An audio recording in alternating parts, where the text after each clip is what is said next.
booqday dekedda Berbera. shaqo culus ayaa ka socota. waxaa laga dhisayaa deked qaadi karta halkii mar 500,000 oo konteynar. waana dhul ballaadhkiisu yahay 250,000 oo tallaabo gees walba. waxay gacanta ku hayaan dhismaha barxad ballaaran oo lagu kaydin doono konteynerada maraakiibta laga soo dejiyay ganacsatada u raran. dekedda oo 400 mitir oo DB Well iyaduna ay ku kordhisay ayaa markay hawsha bilowdo waxa ballaaran doona maraakiibta ku soo xidhanaya iyo adeega ku soo xidhanaya dekedda. maamulku waxay sheegeen in 170,000 oo konteyner ay sanadkii iman jireen dekedda intii ka horeysay DB Well.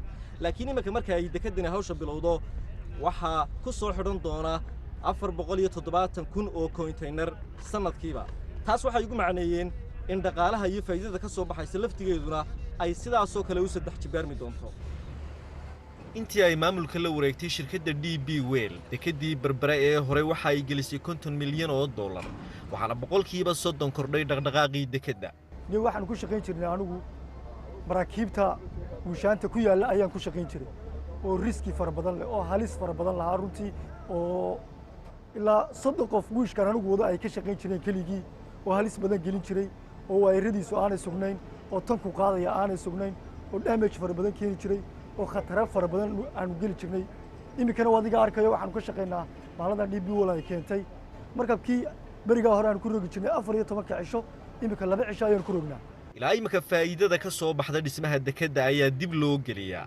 marka si ay hawshu dhammaato waxaa saami ahaan u qaybsan doona DB Well oo boqolkiiba 51 leh, Somaliland oo boqolkiiba 30 leh, iyo dawladda Itoobiya oo saami boqolkiiba 19 ku leh.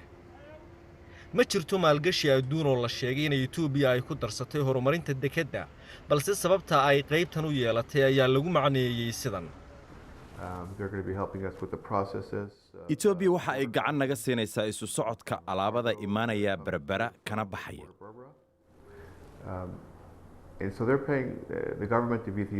marka doorka ugu culus ee Itoobiya ee hawshan ka qaadanaysa waa inay fududeyso in la ganacsado oo alaabtu ay si fudud ugu gudubto dalka Itoobiya.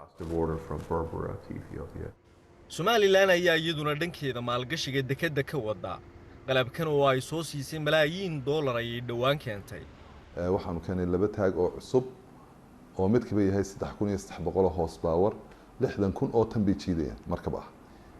waxaanu kharash dhan baanu gelinay in ka badan 12 milyan. waxaanu soo iibinay pilot boat cusub oo bayloodada qaada. berigii hore waxaa qaadi jiray bayloodada huuri yar oo mashiin yar oo 40 saaran yahay oo markabka weyn soo istaagan la moodayo burcad badeen. heshiiska Somaliland iyo DB Well dhexmaray ayaa ah in maamulka dekedda gacanta ay ku hayaan 30 sano oo marka ay dhamaadaan 10 kale ay ku darsan karaan haddii ay rabaan. Sidiiq Maxamed Burmad, BBC, Berbera. wagaag inta ayaan ku soo afmeeraya nabad gale.